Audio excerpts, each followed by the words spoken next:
G'day Bomber fans! I feel like poor Zach Johnson's draft video is being delayed day by day, but I think we got to talk about training yesterday because we had our whole team active for the first time this year. Draftees, SSP signings, veterans, they're all there.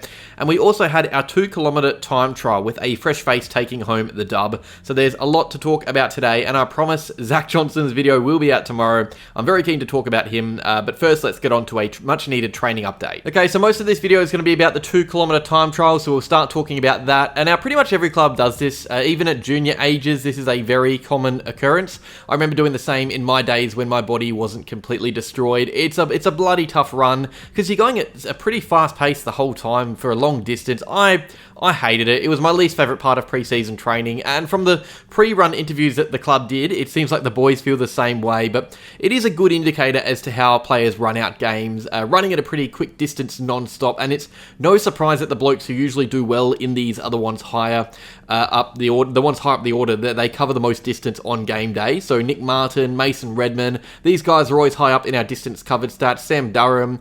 So last year it was these guys up near the top, and it's a similar story for the top 5 and top 10, which I'll get to shortly. But it should also be noted that this early 2K trial is more of an indicator for improvement later down the track. There are 2 of these done, one now and one next year, early next year. So if a player is low down the order or has a time that they're not happy with, it's more of a test for them to improve that time and their general fitness for the next trial next year. I believe guys like Laverty and Gresham were lower down the order, but that doesn't mean it's a complete failure from them. We'll have to wait to the next one to see. And also, different styles of different players warrant different times in this test. And really, I'd rather someone go from a 650 to a 640 than have gotten 635 now and stay on that time for the next trial. I like seeing improvement here. And it's easy to point fingers at blokes who are lower down, but you can't really tell me that Jaden Laverty is unfit or not a hard worker because of this. The dude works harder than most on game day, but I do think this is a great judge of someone's gut running ability on the higher end of the spectrum of the team, and also mental resolve. You can't run a good time if you're missing one of those 2 things, and that's a common theme with the top 5, especially with the winner, which I'll get to now. So the top 5, we start at 5th with Andy McGrath, who is always around this range. He's obviously a terrific aerobic athlete and really consistent with his work ethic too. He's rarely that 1st or 2nd placed finisher, I feel. I could be wrong, but he's always around that 3rd to 4th to 5th mark, which I like. 4th is Sam Durham, who was many of the boys tipped to win the thing. Another terrific hard worker. 3, now this one I like a lot, and it's someone who we should really be keeping an eye on, but Jai Menzie, he's trimmed down a lot, as I said in my last training update, and he's shed some kilos to make himself less strong in his body, but more fit and mobile, and that shows here, him coming 3rd, ahead of guys like McGrath and Redman and Robertson, Lowell and Durham. That's massive, and hopefully it gives him the confidence to continue his strong preseason and become a mainstay in that first team, like he was in 2023. I'm expecting him to be back to that 2023 form next year, to be honest. I hope he is. He's looking great from what I've seen. In 2nd was Nick Martin, and obviously the winner was Angus Clarke, and by a considerable distance.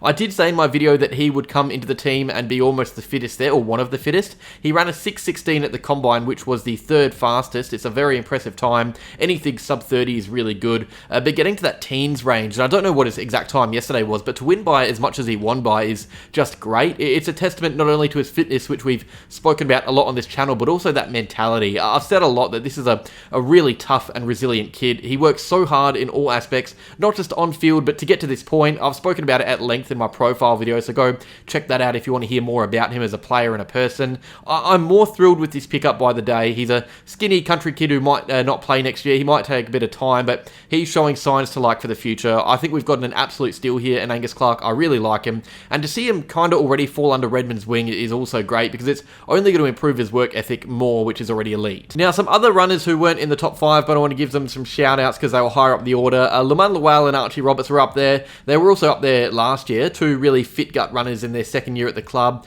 Xavier Dersma was in the top 10, so was Saad El Hawley, 2 potential wingers next year maybe. We'll see where Saad plays, but early days he's having a real impact at training.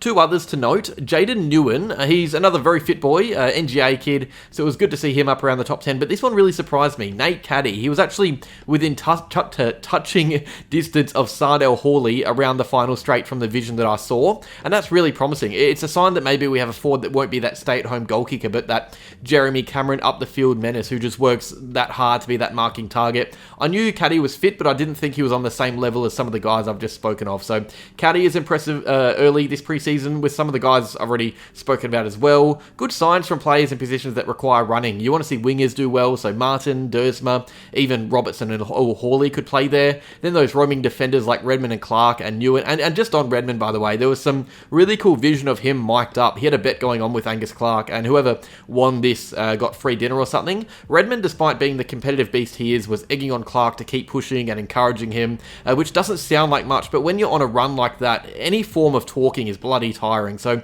for him to be pushing his teammates while in that condition, I really like it. It's a good show of leadership. All right, now some injury information. This one comes from Blue Sky. Essendon Track Watcher and Scooter McNeese are the ones. These are the accounts to follow if you want more regular training updates. I kind of just collect everything I see in here and chuck in these videos. Blue Sky, I suggest you go over there because there is a bit of an Essendon community forming, which is good, and I'm posting regularly over there, which I wasn't doing on Twitter or X. But there are still some fluoro caps on display for no contact. Menzies has it permanently glued to his head. He had a shoulder surgery over the off-season, so that's why. Zach Johnson had a similar issue, so he won't be doing any contact-based work for a little while.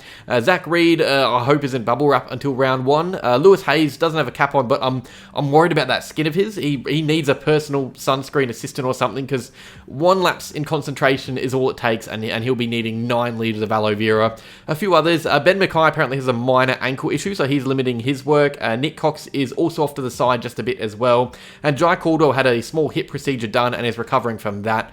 I actually believe Andy McGrath's in a similar boat there, but he seems to be progressing really fast from his off-season procedure. The good news is there are no major injury concerns right now, touch wood. So if there are no further setbacks, we will enter the full year with the new year with a fully fit list. But as we know, that's very unlikely. We'd have to be extremely lucky for that to be the case. Any further injury updates and I'll fill you in. That is all though, just a little training update video. Good signs early from the new recruits. Not too many injury worries, which is good, and some under pressure players are performing too, which I like to see. So far, so good for training. Plenty in good nick, but that's enough training talk for the week. Tomorrow I'll have my Zach Johnson profile out, I swear it. And then on Friday I might try and predict some jumper numbers because that went so well last time. Cheers for watching, like, subscribe, and go Bombers.